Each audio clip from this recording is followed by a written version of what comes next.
Dulce Ivana had just celebrated her 16th birthday. It was a day full of joy and celebration, surrounded by her loved ones. She was a young girl full of life and big dreams with so much ahead. But unfortunately, just over a month later, that future would be cut short and everything would change. Dulce would leave her home and never come back. She left for a walk to enroll in high school, excited for her future, and just disappeared. For days, her family searched desperately. They put up posters and shared her image online for any clues as to where she could be. But their calls for help went unanswered until 8 days later. This is when Dulce was found, but not in the way that they had hoped. She had been murdered and her remains had been burned beyond recognition. Who would do something like this? And why would they do this to an innocent girl? For a while, the family had no answers until one day someone walked into the police station with a confession. They knew what happened to Dulce and who did it, and it was someone that her family never expected.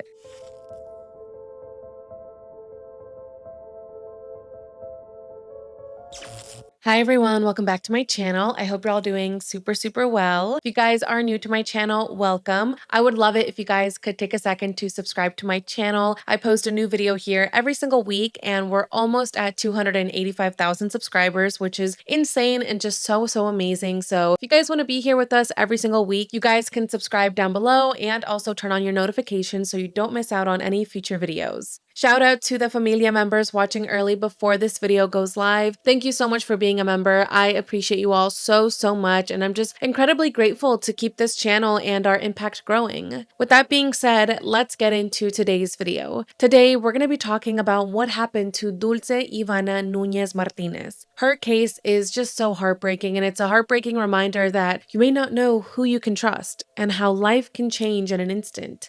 Dulce was a beautiful girl who had her entire life ahead of her, and it was ripped away by someone evil, someone who couldn't handle the simple word no. This case really upset me because, first of all, this guy is just disgusting and so disturbing and so just a horrendous person. But it was also very disturbing because there was actually a lot of people who supported the killer, hyped him up on social media, defended him, and spoke badly of Dulce. There was a lot of victim blaming in this case. There was a lot of insults towards Dulce and her family. It was really disturbing to read, how some people reacted to this case and just how people defended this killer. I don't understand in what world you could possibly defend this man. It's a really infuriating case, but it's also very important to talk about. So yeah, that is what we're going to be doing in today's video. As I've said many times before, thank you all so much for being so supportive of this channel. And with that, let's get into today's case. Dulce Ivana Núñez Martinez was born on November 2nd, 2003 in León, Guanajuato. She was born on Day of the Dead, which is a Mexican tradition that honors loved ones who have passed away and is usually from November 1st to November 2nd, but it can also begin a few days before and extend to a few days after as well. This time is meant to celebrate death as a continuation of life, and families, go all out for this. They decorate their loved ones' graves and create a pathway of marigolds and candles so that their spirits can find their way back home on those specific nights. An altar is also usually built for them with flowers, their favorite food, their favorite drinks, their favorite snacks, including pan de muerto, which is a sweet bread with a light orange and anise flavor, and it's coated with sugar or sesame seeds. It is a really delicious treat. This ofrenda also has their loved ones' favorite items and photos of them to just welcome their spirits back home for that brief visit that November weekend. It is a really wonderful and just beautiful tradition, and it's a very special time in Mexico. I'm not sure if you guys have seen the movie Coco, but if you guys have, that kind of gives you a glimpse into what Dia de los Muertos is, and it just shows how beautiful this time is and how this day means so much to families. Growing up, I built altars with my family, and that memory has just always stuck with me. You can also make altars for your pets who have passed away, which is really beautiful, and that's what we do for our pets who are no longer with us. So yeah, I thought it was just something to note that Dulce's birthday was during this special and just really beautiful holiday. Dulce grew up with her sister Anaí and their parents in a very loving home. People described her as cheerful, kind, and as a girl who didn't cause trouble, wasn't rebellious, did nothing like that. She was a very well-behaved girl who was really close to her family. They remember that she always wanted to continue studying, getting ahead in life, and becoming someone who made a difference in the world.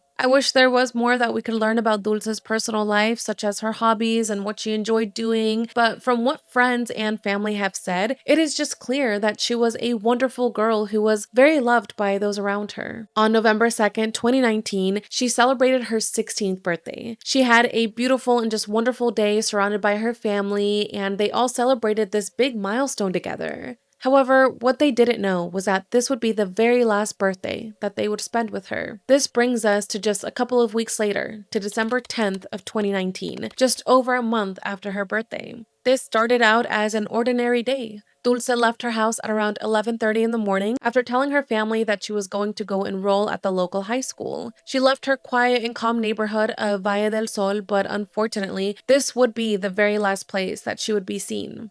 Somewhere along her walk to go enroll at the high school, she disappeared. She never made it to the school, and she never made it back home either. This was not like Dulce whatsoever. It was not like her to call her sister and not give her an update, or to call her parents if she was going to be coming home late or if she had other plans. So the fact that she just went completely MIA, didn't update her parents about the fact that she made it to the high school, that she successfully enrolled into classes, all of this was just very strange. So this just immediately gave her family a really bad feeling. She wasn't replying to any texts or phone calls, so her family immediately started calling friends and posting online to help locate her. Dulce's parents worked very hard, and they couldn't just take a couple of days off from work or just easily step away from their work to focus on this. So her sister Anaí was the one who went to the police station early the very next morning to file an official missing persons report. However, instead of acting quickly and posting her photo everywhere and helping print out flyers and just going to search for her, police told her not to worry. They said that she probably ran away with her boyfriend and that she would be back soon. Anai knew that this wasn't the case. She told the police,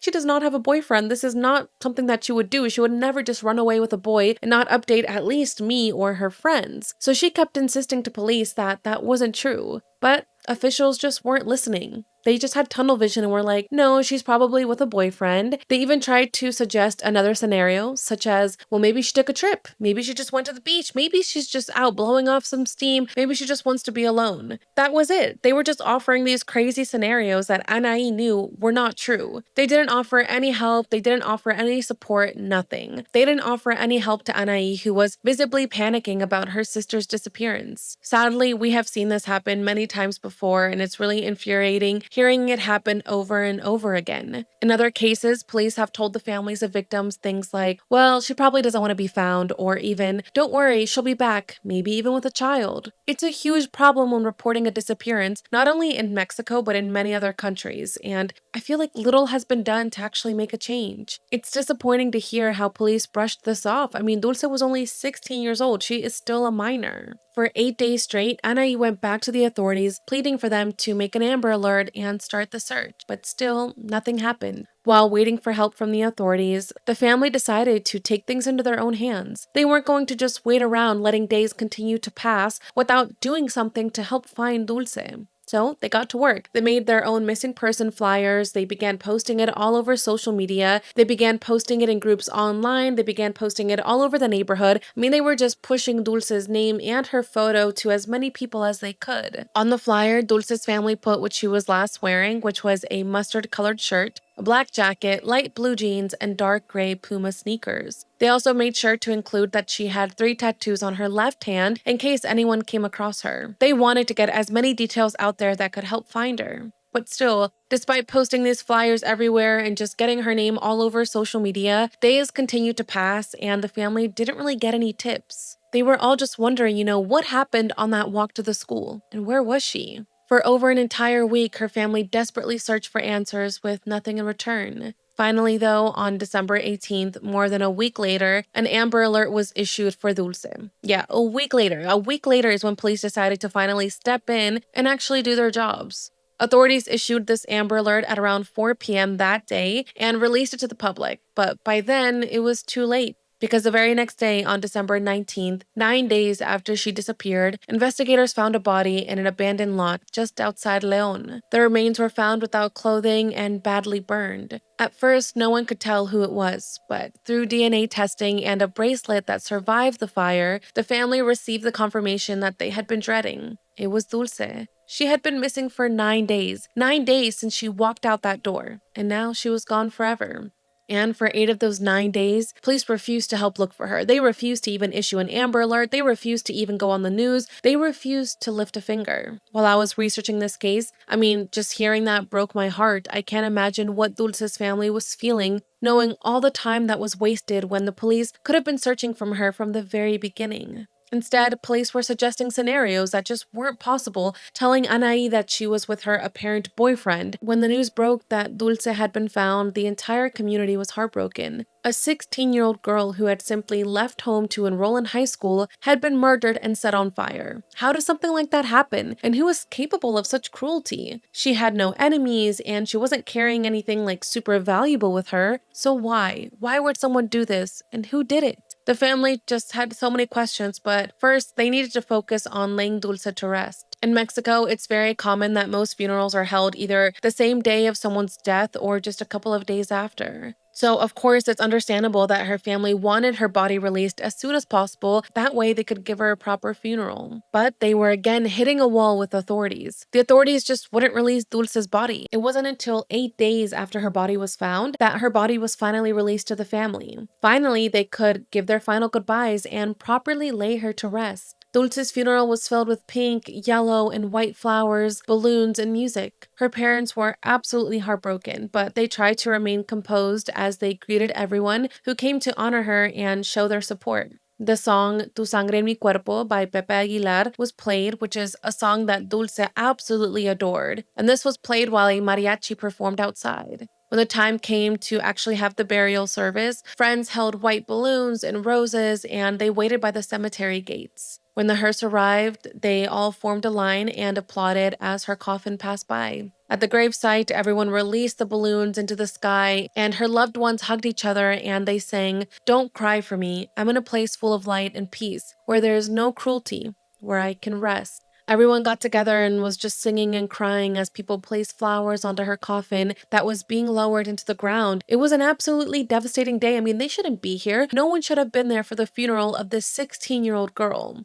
Anaïs said that she only wanted 2 things: justice for her sister and psychological help for her family. The pain that they were going through was unbearable, and yes, they wanted justice, but they also wanted help for themselves to get through this difficult time and to just not break as a family. Soon after her funeral on December 21st, 2019, her family learned that there was a huge update in the investigation. Finally, there was some movement and some answers. Police had made an arrest. A man had walked into the police station with very important information: a confession. He said that his son was responsible for killing Dulce. When her family heard this, they questioned who this person could be. Was it someone they knew, or was it a complete stranger? But they quickly learned that this wasn't a stranger at all. It was actually someone that Dulce considered a friend. Through the authorities' investigation with the father's confession, they learned that Dulce was last seen with a boy named Antonio Salvador Plasencia, also known as Chava, which is like a nickname for Salvador. According to the investigation, Antonio and Dulce were good friends, and he had actually spent some time with her the very day that she disappeared. He even posted pictures of them together on social media that same day. Apparently, he had offered to go with Dulce to go enroll at the high school, and she agreed. She had no reason to say no to her friend offering to accompany her. But unfortunately, she had no idea what was to come after. At this point, the only thing investigators had was what Antonio's father had told him. He said that his son Antonio confessed to killing his friend and asked for help to bury the body, which the dad didn't do. However, after handing his son over and sharing this information, the dad started to kind of change his story and retract his confession altogether, refusing to cooperate any further. Why he changed his mind, we have no idea. Maybe he felt bad about the fact that he turned his own son in, but still, Dulce's family just could not believe this. Anaïs said, quote, "His father turned him in and everything, but he retracted, and unfortunately, he has the right to, and if he no longer wants to talk, he has the right to do so as well. It's obvious that he did it, and right now, we're so angry at the dad because he's denying everything. So what's going to happen? Salvador is going to get out, and he's going to kill again. After all, he has his dad, who gives him everything, pays for lawyers, and he doesn't even face us. He's a coward. We've even thought that maybe his dad helped him. Everything comes to mind." The family was just so extremely confused. I mean, one minute he was there turning in his son, condemning him for what he did, but the next thing he was denying ever doing that. What changed? While dealing with the father's retraction, the investigators continued digging into Antonio. That's when his true personality came to light and police began piecing together what actually happened. They learned that Antonio was not a good guy whatsoever. In fact, he was absolutely disgusting. He was someone who sought out girls on an alarming basis. His Facebook friends list was almost at 4,000 people, mostly young, random girls with whom he had tried to be more than friends with. He would add these random girls on Facebook, like literally girls he did not know. He would message them randomly, flirt with them, compliment them, and then would turn rageful when he was rejected. Yeah, so he would start off really nice, being like, hey, how are you? You're really pretty, things like that. But then as soon as the girls would ignore him and just not respond to his messages, which they have every right to, he would completely twist it. And he would start insulting them and then just move on to the next girl that he could find on social media or even in person. Dulce's friends actually told authorities that he had tried starting a romantic relationship with Dulce numerous times, but that she said that she only wanted to be friends and she let him down nicely. Her sister Anaí also recalled how she would tell Dulce that she didn't really like her hanging out with Antonio because he was a bit older than her and because he also did drugs. But she says besides that, he appeared to treat Dulce well, even sometimes dropping off food for her and snacks and drinks and things like that. So at first, she was like, what, I don't really like the fact that he does drugs and that he's older than you. But besides that, there was really nothing else that was suspicious about him, at least to Dulce's family. However, she did reiterate that she still didn't approve that, and she also confirmed that yes, they were never boyfriend and girlfriend. In fact, she said that she's pretty sure that he had a girlfriend at the time of Dulce's death. However, I wasn't able to find confirmation on that. Regardless, on the outside, it seemed like he was a friend to Dulce.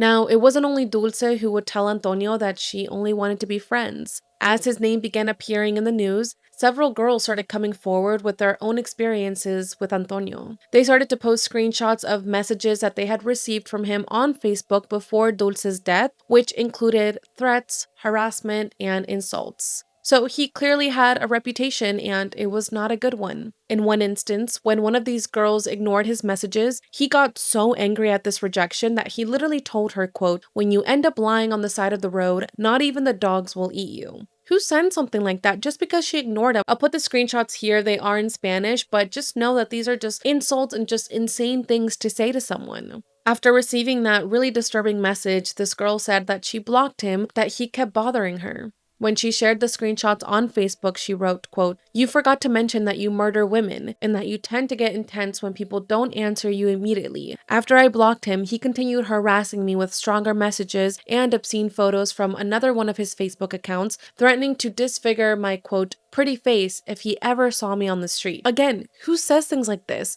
Over a girl that you don't even know not answering your random messages on Facebook? It's terrifying and it makes me sick to my stomach how he was speaking to these girls and just how he would threaten them so casually. It was always the same pattern with his messages. First, he would start off kind of nice, giving them a compliment. Then, as soon as he was rejected, he would start insulting them, intimidating them, and then would threaten them with violence. Now, despite all of this coming out, there were still people who were defending Antonio. Yeah, there was a Facebook group made where people showed their support for him. One of his friends wrote, quote, "Whether you're a murderer or not, you're still one of my effing best friends." Like what? People were posting their support for Antonio, and there was also people speaking very badly about Dulce, saying that it was her fault or making very stupid comments about the situation, such as, "The only goal you didn't accomplish was staying alive. Ha ha." That is just such an inhumane thing for someone to say. Another person was making rude comments and someone asked them, "Doesn't what he did make you feel hatred and disgust?" To which the person replied saying,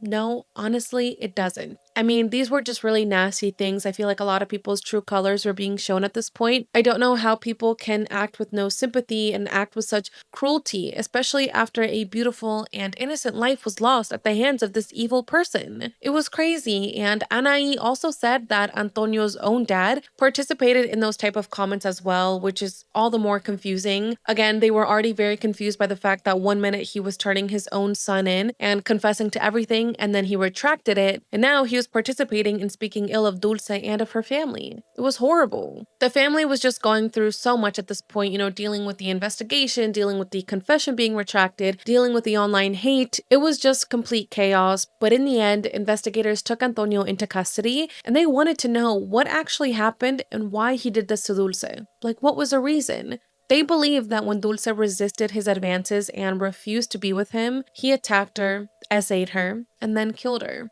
Then burned her body to try to destroy any evidence and then just left her there with the intention of going back to bury her at a later time. Before he did so, as we know, he ended up confessing to his father and even asked him to help bury her body. Now, investigators had a lot of information, including Antonio's father turning him in, Antonio confessing to his dad, and even him confirming to the police where he left her body, as well as testimonies from people who knew them. They had him in custody, they had Dulce's body, and they also had proof that he was with her the day she disappeared and that he was also known for harassing women when rejected. So they had all of these, pretty big pieces of evidence together. But despite having all of this, the justice system failed Dulce all over again. Yes, Antonio was originally accused of femicide, but due to the, quote, lack of evidence because her body had been so badly burned, his charge was changed to being a participant rather than the main perpetrator. What?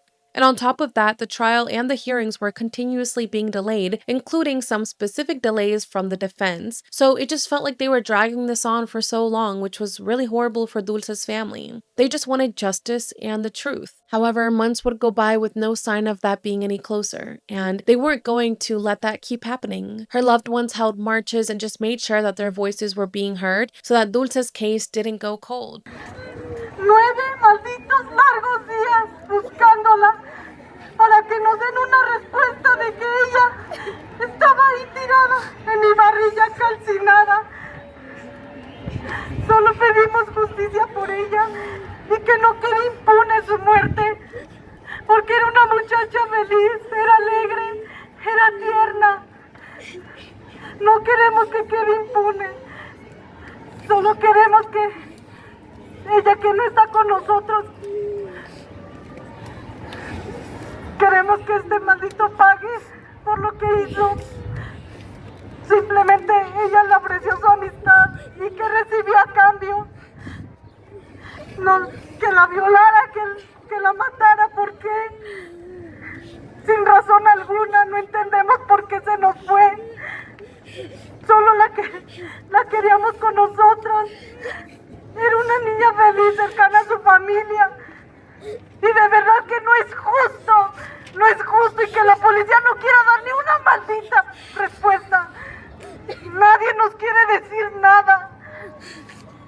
Solo les pido que pidamos justicia por ella y por todas las que han sido asesinadas y desaparecidas.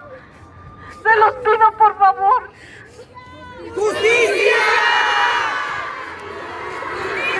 ¡Justicia! ¡Justicia! ¡Justicia! ¡Justicia! ¡Justicia! ¡Justicia! ¡Justicia! ¡Justicia! ¡Justicia! ¡Justicia! ¡Justicia! ¡Justicia! ¡No estás sola! ¡No estás sola! ¡No estás sola! ¡No estás sola! ¡No estás sola! ¡No estás sola! ¡No estás sola! Almost a year after her death and what would have been her 17th birthday on November 2nd, the Day of the Dead, her sister Anaí decided not to hold a birthday party for her. Instead, she made a beautiful Day of the Dead altar to honor her. The family adorned this altar with beautiful flowers, with her favorite things, with her favorite foods, with candles, photos of her, and just other special offerings. The Redefined Guanajuato collective called on women who wanted to help in creating the altar to remember those who lost their lives violently, and Anaí was a part of this, along with 40 other women setting up altars for victims of femicide. She said, quote, "Instead of being able to throw her a party, I'm going to make her a Day of the Dead altar. Yesterday, I made one at my house, and I started thinking, how is it possible that last year we were organizing something for her birthday, and this year, it's my turn to make her altar? It's something that you can't believe." It is really sad to think about that, how a year ago they were celebrating her 16th birthday and making this beautiful celebration for her and celebrating her life. And now, a year later, they were making an altar to honor her death. It's just so sad how things can change so quickly. Now, unfortunately, 3 years went by with no updates in the case, just more delays and more delays in the legal process. For 3 years, Dulce's family had to live each day in fear of her killer being released and with no answers, waiting for justice. However, finally, in March of 2022, Antonio was sentenced. But this sentence was honestly just disgusting. It felt like a slap in the face to Dulce's family. It somehow made things worse, if that was even possible, given how much her family had gone through already. Antonio was only sentenced to 5 years in prison. 5 years for essaying Dulce and ending her life. 5 years for burning her body and just leaving her there as if she was nothing. 5 years for doing this horrendous thing to his friend. When the sentence was confirmed, her family was shattered. Anai said, quote, "He'll come out and he'll do it again because his father pays lawyers and because the system allows it." They were so enraged. I mean, how is it possible that he would get a second chance at life? That he would get to live free, but Dulce couldn't? Unfortunately, that was the decision that was made. It's extremely frustrating, and maybe in the future that can change, but by the looks of it, it seems unlikely. It seems like, yeah, he will only do 5 years. Dulce's family unfortunately had to come to terms with the fact that this happened and decided that if they couldn't achieve justice in the courtroom, they would fight for it outside of the courtroom. They started sharing her story everywhere to spread awareness on what happened to her and just help the younger generation recognize the warning signs of toxic behavior. They're not blaming victims in any way. Their only goal is to educate to prevent another family from going through the same thing, from losing someone that they loved to someone who couldn't handle rejection. Sadly, we have seen this pattern in so many cases that I've covered, specifically more often when a man's inability to accept rejection eventually turns deadly. It's devastating, it's scary, and it's exhausting to hear about how this continuously happens, but it's also really real. You know, this is real life, and it's really important to talk about this. I will be leaving some resources down below on how parents can talk to their teens and young adults about staying safe, handling rejection in a healthy way, and also recognizing the early signs of toxicity. Please take a moment to read them and share those resources with people, or share this video with the people that you love. The more that we talk about this, the more aware people are, and that can potentially save lives.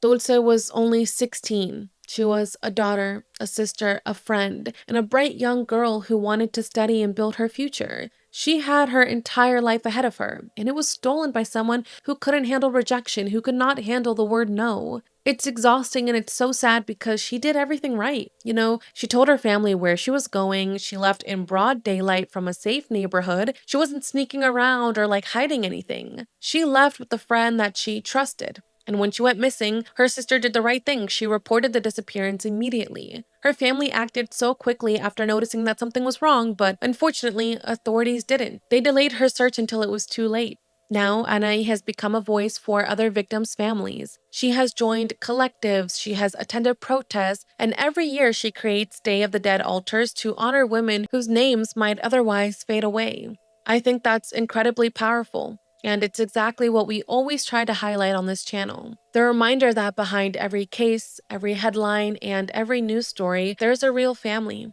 Families who are grieving, navigating a broken justice system, and still finding strength to fight so that their loved ones' names are never forgotten. I am sending my condolences and just all my thoughts and prayers to Anai and to the rest of Dulce's loved ones. I hope that she is resting peacefully, and I am so sorry that her killer is only getting 5 years for what he did. It doesn't feel like justice. It's not justice. Hopefully something can change and maybe his sentence can get increased in the future. It's just infuriating to hear how he's basically getting a slap on the wrist. I am so sorry that this happened to Dulce, who was just such a young and beautiful soul. I also hope that by sharing Dulce's story, we can not only keep her name alive, but also spread awareness of this issue to prevent this from happening to someone else. As I said, I will be leaving some resources down below, as well as organizations in Mexico and across Latin America that work to combat femicide and support families of missing women. Plus, since it is Domestic Violence Awareness Month, I will also have some resources for you or someone you know who may be in a toxic situation. You are not alone. There is help available,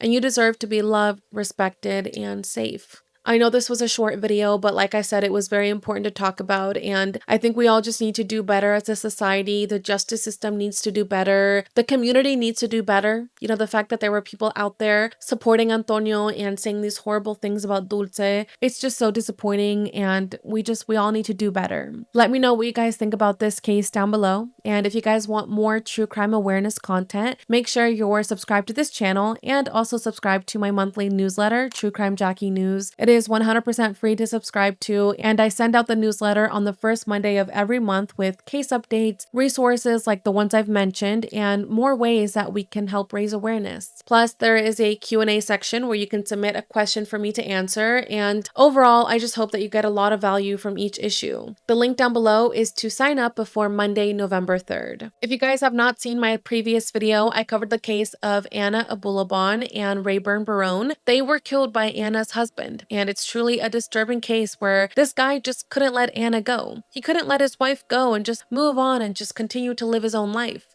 Instead, he had to end her and her friend's life. I will link that video and another past case at the end. If you guys are looking to become a member of this channel, you guys can do so by clicking the join button down below. This month, since it's Halloween, our bonus video will be a spooky stories and pumpkin painting video where I will read your guys' creepy stories that you guys submitted. We did this last year and you guys really liked it, so I wanted to bring it back for you guys. So that will be this month's bonus video. Lastly, if you guys are looking for some non-true crime content and just want to hear something fictional, head over to my second channel where we discuss mystery and thriller movies. I just covered the movie The Stepfather, which was so good. It's such a suspenseful and just like cheesy horror movie. So if you guys are just looking to take a break, just like disassociate for like an hour and a half, go check out my second channel. I will have that link down below. Once again, thank you guys so much for all the support and for helping me continue to spread these stories. You guys are seriously the best, and I will see you all in my next video. Bye everyone.